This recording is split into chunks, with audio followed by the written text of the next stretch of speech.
Good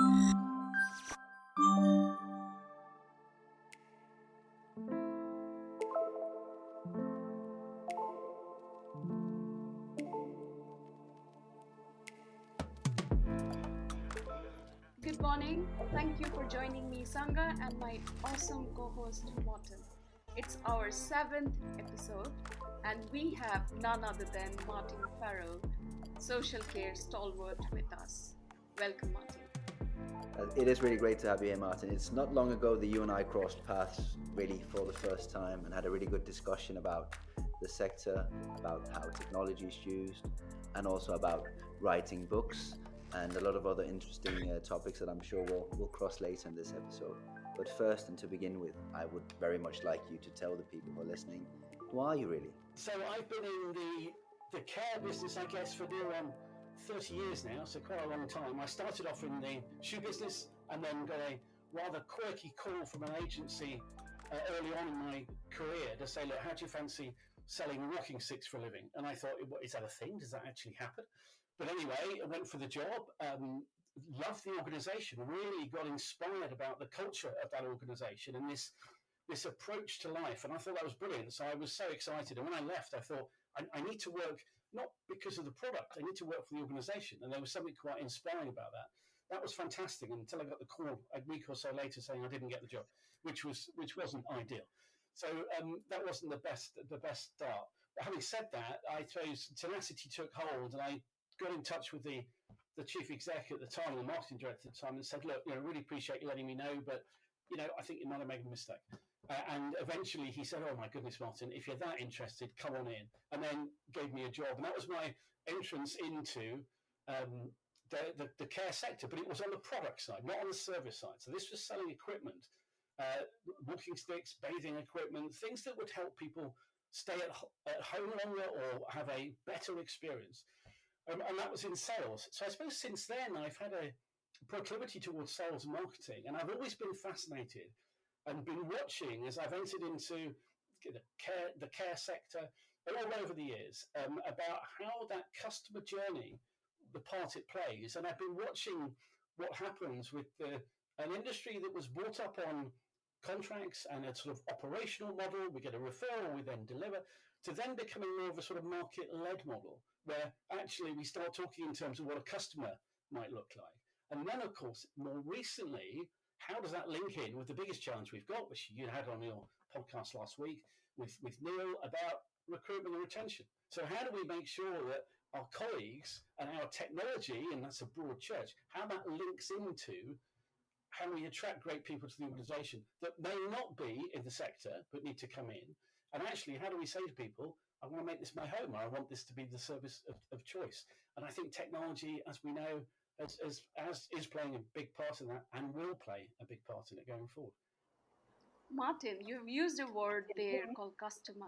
And in our sector, we all know that's probably not a word that's being used. And, I often challenge that thought because one is we need to start using that word in a much more positive and meaningful way so that our services become much more, user-led. So it's awesome to hear about that. But you also on the same line mentioned about our colleagues and how we should not just focus on the residents or the people we care, but also the people who care for us. So share a bit more stories around that journey. Yeah, so you make a good point on the customer bit, and I suppose customer might imply a transaction of some sort, and therefore it might get short shift because it feels like that's what you associate when you buy a product. And I guess what I'm thinking is that it's much bigger than that in our sector, and the customer and the colleague scenario works really well in that element, because what we're doing now, because we're moving towards, in the majority of cases, whether we agree or not, it's becoming a business to consumer market. So and actually the buying decisions will be made not necessarily by the user, as we know. So technology plays a huge part in that, but the marketing element of getting the messaging right and all that sort of stuff is really, really important. And actually, when you apply the elements of how do we use technology in a number of ways to connect our colleagues whilst they're at work, to make life a lot easier and to allow people to spend more caregiving time and less back office time. That's a really important dynamic. And as we know, we've got to shift from being resource led, where it's really challenging, to being resourceful. And I think technology can help with that in the day-to-day operation. Technology can also help in connecting, dare I say, customers, because there is something around the people that choose to live in the care home or to have services at home. Why shouldn't technology enable them to reach out, in some fashion into the community, and beyond as well? So technology is a really, interesting area. And actually, the concept of if somebody calls, if you do the marketing right, somebody is going to do something. They're going to ring up, probably not. They might email, they might send a message or whatever. If they do that on a Saturday night after the kids have gone to bed and you're still worried about mum and you're thinking, what do? I'm going to Google and I'm going to get in touch. It's a needs-driven environment, right? So you're going to want a response there and then. And in a world of immediacy that we operate in right now, it's exactly the same as the job. So the pathway and the customer journey is the same as the colleague journey in many respects. And technology certainly has a part to play in that. And technology is such a fast-paced revolution that we've seen. And actually, I was doing some research, and the average age of a care worker at the moment is 43.3 years, not to be too precise, and if you're a manager, it's around about 48 and a half years. So, and by the way, 32% of care managers at the moment are 55 or over. And we know, therefore, there's a challenge in making sure that we bring the emerging stars through the organisation, but we get younger people through. And actually, how does technology help us do that? But if you look back to the care worker of today at 43 years old, that means they were born in 1979. So that means they're going to be 18 in 97. So the iPhone wasn't even launched. You had to wait 10 years. You had to wait until you were nearly 30 for this iPhone that we take for granted now, which was unbelievable. Google didn't even exist at that age. At the time, there was 100,000 websites. That's all. Today, there's just over 2 billion websites, right? And Microsoft, well, they had Windows 95, but some of your listeners will remember the beep that, when you sort of dialed up, everyone was doing that. And, the big news in 1996 was a DVD player. Woo! Great. So this gives you an idea of the age, the people then, actually, that was what they were brought up with. And everybody is having to associate now with a completely new world. So between 8 and 15-year-olds, 93% have got mobiles now, or devices. 50% of 10-year-olds have devices. It's phenomenal. I mean, the stats could go on, and the uptake of technology, UK, according to I think it's Deloitte, UK consumers bought 1.6 million new devices every month over the past year, and on average, everybody's got around just over 5 different devices to get involved with. Just really curious when you mentioned this rather elaborate uptake of various technologies and hardware and so on. Do you think that this changes the game, or do you think it's new tools in the game? I think it's a combination, Morten. I think there are new things around. I just think the uptake tells us that it's just becoming the norm. And I guess we know that, right? So we know that, I mean, even now, emails are a bit passé, aren't they, really? So there's an awful lot of technology that will connect people. And what I was talking about in terms of the customer journey and the colleague journey, providers now have to be swift of foot to be able to respond to that technology. So, but the uptake is really important because it is what we know, which is this will become the norm going forward. And the people that will be choosing care going forward will, of course, have not only this at their armory, but they will have an expectation of service that's quite high. Bearing in mind that I think it's something like 40-ish thousand pounds a year in a care home. Now, we don't know how long somebody will stay in a care home. That's a lot of money, isn't it? So if you're spending a lot of money privately on that, you're going to hope that you need immediacy and you need solutions, you need people to take the worry away, especially if people aren't living locally. And that's just on the customer journey bit. When you look at technology in terms of prevention and how you can bring together the big elephant in the room, which is how do you get health and social care as one, So that if I get knocked over on the road this afternoon, the ambulance driver that turns up can look in an instant to see, oh, I know Martin, that's what's wrong with him. Now, those are the things I need to avoid medication. We don't have that now. But bizarrely, I could tell you when my Amazon delivery is going to arrive tomorrow afternoon. That's a really good point, and of course, not an easy point necessarily to address. And coming back to just, and I loved how you picked on that, Sanger, immediately. The phrase customer. Sequoia's biggest customer is a Swedish customer. It's called Frösunda Care, and they, throughout their entire communications directed towards externals, they use this term as their go-to term. They simply say kunden, which in Swedish means the customer. And obviously, it's not to say that not to play on the transactional element, but it is to say you're in the driver's seat. You're telling the taxi where to go, or you're actually going yourself. Instead of vice versa, you're being done to. It's to try and play on that instead. And I really like that. Do you see that many places in all throughout the sector that we're getting to that consumerism point? Yeah, I think we are, and I think the word marketing is becoming more and more used. And by marketing we mean a lot more than just the collateral and all that sort of good stuff. We've certainly got to make sure that when people come to you or to a provider, that loan is the first touch point. So what the website looks like, and actually when you do press the button or say I'm going to send them an email or a message or whatever, then we've got to be there. And that's the responsiveness, I think, and exactly the same for colleagues. Now, of course, there is a big component part here, which is technology can be a really useful thing in so many respects. But what you can't do, of course, as you know, is you can't flick the switch a week on Monday and go, oh, really brilliant, we're in now. This afternoon, can I have a look at the dashboard? Because it'll all be in there and we're working perfectly. So there's something about bringing people along in the journey. So the bit around, actually, we know that's what we're going to do, and we want to install this bit of kit or whatever it is that's going to make life easier and better and more consumer-facing in many respects. How do we do that? And how do we bring people along on the journey? And that brings me to something, which I'm loving reading about. Martin, I know you have said we shouldn't talk about our book, but you can't stop me because I think everyone should know about it.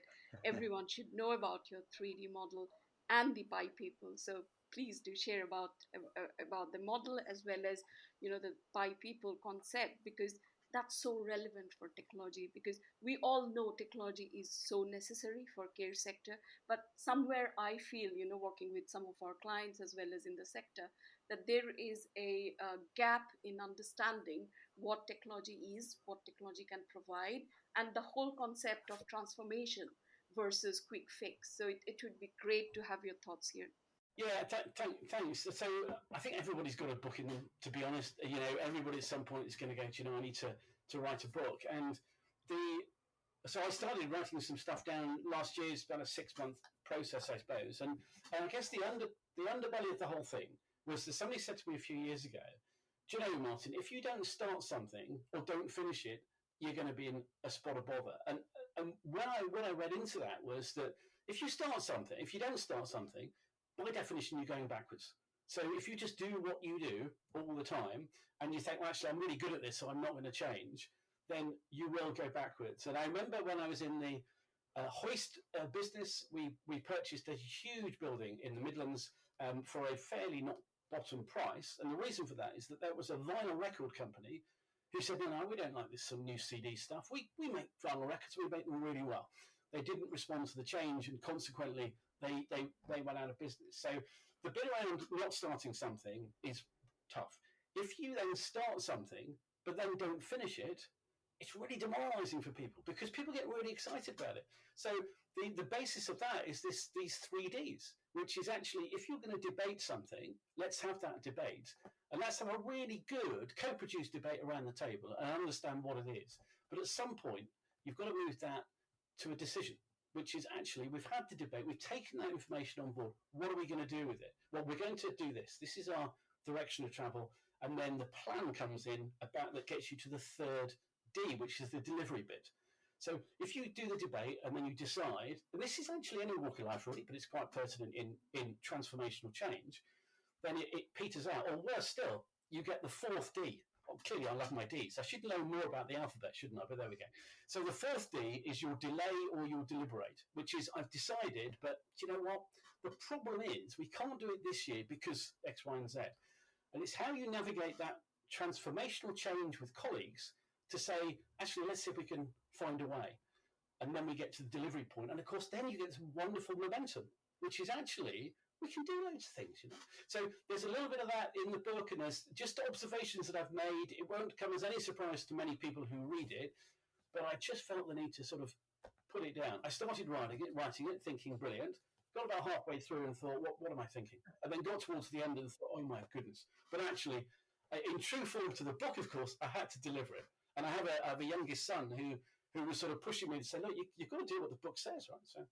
So there we are. So and it's an interesting philosophy, a lot easier said than done, you know. But it's yeah. Yeah, and I also love your PI people. You know, the pi people. You know, being an engineer, obviously, I love the word pi. And but pi people here is a little different. Yeah, it is. It's a funny relationship we have with the PI people because that's the problemist people. And they're the ones that may lead you to that fourth D, which is, you know, the problem is. Now, we have a bit of a mixed relationship with them. First of all, they actually can be really important because they're the ones that say, hang on a minute, the problem is that, but it's got to be followed up with the positive follows negative. Because otherwise it's just the problem is, and then there's a sort of tumbleweed moment.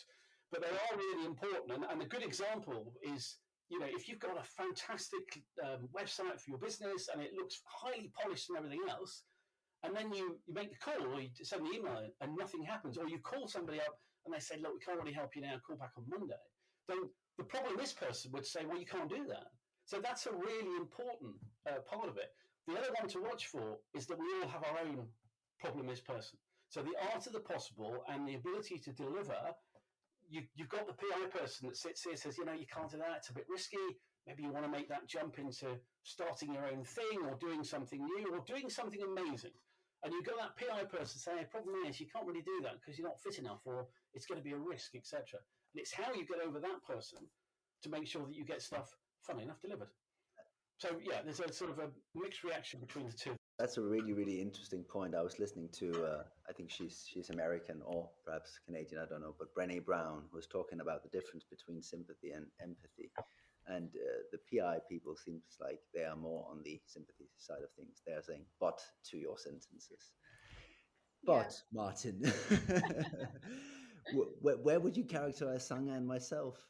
I don't think there's a PI person anywhere near you guys, to be honest with you. You're quite unique in that respect. But there's a bit about being optimistic and then blindly optimistic. So that's where there's a checkpoint almost. But if you go back to that 3D philosophy, that is fine. Things are going to happen that aren't quite right. Things are going to there's going to be problems, and that's fine. It's the mindset to make it happen. And that's all about good leadership and good teamwork and creating the right people around you and the environment from authenticity of leadership. That means that you never link accountability and blame because no one's going to take the former for free of the latter. So when there are challenges, what do? You can apply the 3Ds, and it doesn't mean that 3Ds are going to take a month and a half. That could be a 15-minute thing, right? But if something happens and you just hunker down with colleagues and say, right, what's the issue at hand? How are we going to solve it? Right, we'll call this afternoon and we'll check in. And that's where teamwork's at its best, I think, when you're working as a collective. And also when you are doing change, back to the point on technology, and you're changing something quite big in the organization, then that ability to get the right team in place and have a very clear sense of what the end looks like and working back is a really important thing, because you can always check that. You can always make sure that actually what we're doing, well, this is what we're doing, that's what the aim was. So we try and keep on path. That's really cool. Thank you so much, Martin, for joining us. And it was a fantastic session today. I really enjoyed. I know Morten and I, we could go on and on, you know. We absolutely could. The only thing we probably need to know, because I really do think that when this sector and someone like yourself provides such an effort and writes a book, then Martin, where can we find this book? Okay, this is ultimate plug. It's ultimate plug now, isn't it? So it's called The 3Ds, Leadership and the PI people. The problem is people. And it sounds like some sort of infomercial, doesn't it? It's available on Amazon. We'll make sure to include a link to the book on Amazon in the show notes. Thank you for joining us. Yeah, it's been a real pleasure. Thanks, guys. Have a good day.